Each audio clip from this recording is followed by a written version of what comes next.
Former Congressman Will Hurd joins us now. He represented Texas's 23rd congressional district, where, of course, Uvalde, Texas is located, from 2015 to 2021.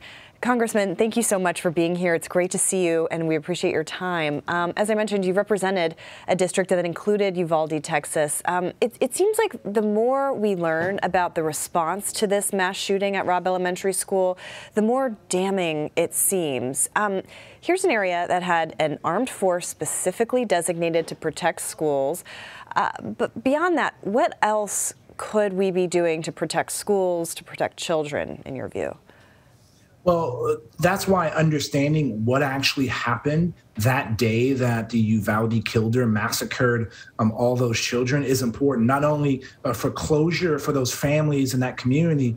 You have to remember, Uvalde is a small town. Everybody knows everybody. So it's not just family members that are grieving, it's the entire community. And those moms and those dads that have had to bury their children prematurely deserve to have answers on what happened. And then we also need to figure out how those same mistakes weren't made. We haven't gotten a full reporting of what happened. It seems to appear that a lot of mistakes were made. And I hope that mayors and county judges and sheriffs and chiefs of police for cities, for schools, are reviewing their tactics, techniques, and procedures on how to deal with these kinds of things so that we don't see the kind of problems that appear to have happened in Uvalde. And meanwhile, there are a lot of people wondering what Congress can and should be doing. In your op-ed in the New York Times on Monday titled, "I'm a Republican who represents Uvalde, Texas. I want more than thoughts and prayers." Congressman, unfortunately, you've been through this many times, having served in Congress. We have a mass shooting. We see a majority of Americans support some type of gun reform or gun control or some kind of restriction. And then Congress fails to enact anything or fails to act on anything. In your view, because you've been there, take us kind of behind the scenes a little bit. I mean, what really gets in the way? And then specifically for your party, I mean, what are the pressure points these days for Republicans when it comes to this? Well, the pressure is the concern that people are going to be seen as anti-Second Amendment. Calling for a universal background check is not anti-Second Amendment.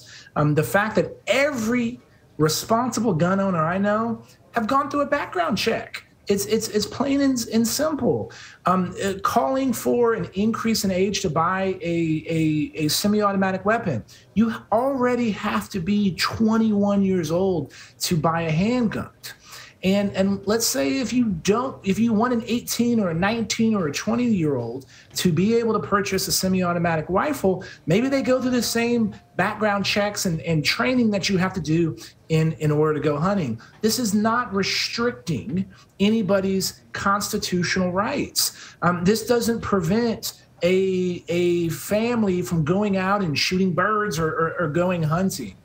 These are the rhetoric needs to go away, but it's also, I challenge my colleagues to think about what would you say to that mother and that father that just buried their son or their daughter, right? And say, did you do everything to try to prevent this from happening in the future?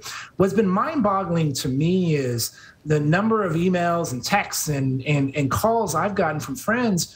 They're talking about the conversations that they're having to have with their kids right now about what to do if a school shooting happens at their school. The fact that 50% of our kids are afraid of a school shooting happening at their school, that's insane that we're going to allow that to happen. And so, but we also got to make sure that what Senator Murphy and Senator Cornyn are working on, that it's not going to be a one-size-fits-all solution. It's not going to solve all the problems in the future. It's not going to have solved the problems of the past, but that momentum of getting something done is important. The far left and the far right is probably not going to like whatever they come up with, but we need to applaud them and thank them for whatever they do produce, because that can create momentum for other pieces of legislation, because we have to be doing, this is a multifactorial problem, and we need to be addressing different aspects of what happens when you see the metamorphosis of someone turn into a mass shooter.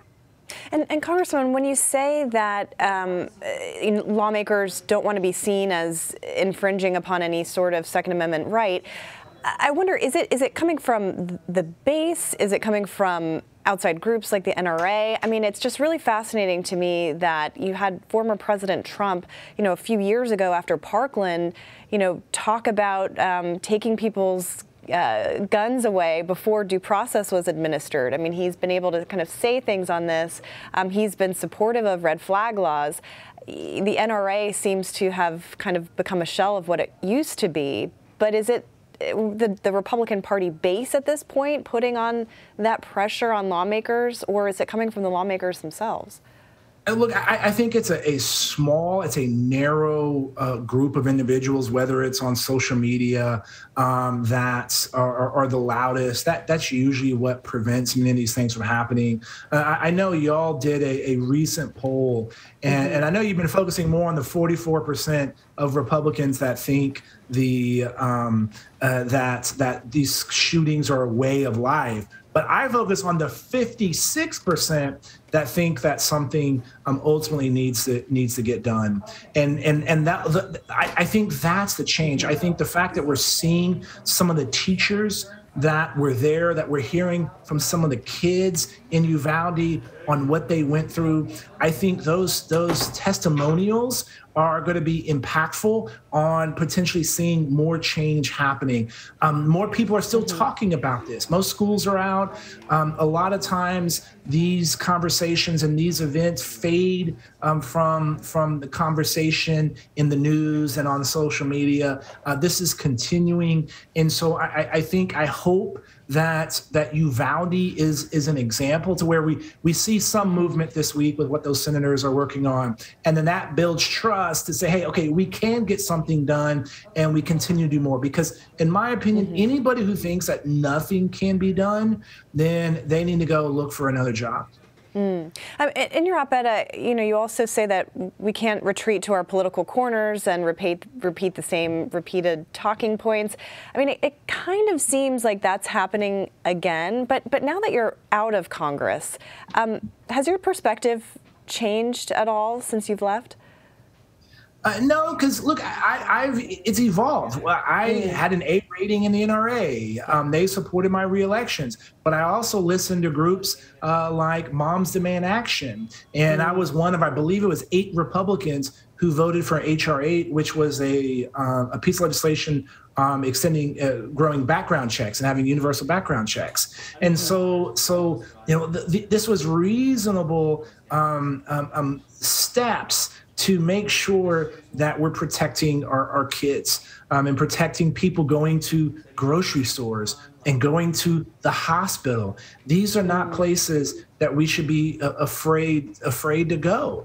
And there's a lot we can do. There's a group called, it's a nonprofit organization called the Violence Project, and they've studied every mass shooting since 1966. We know the process of how somebody turns into a mass murderer. We have to address every step in that process. It's not just one thing.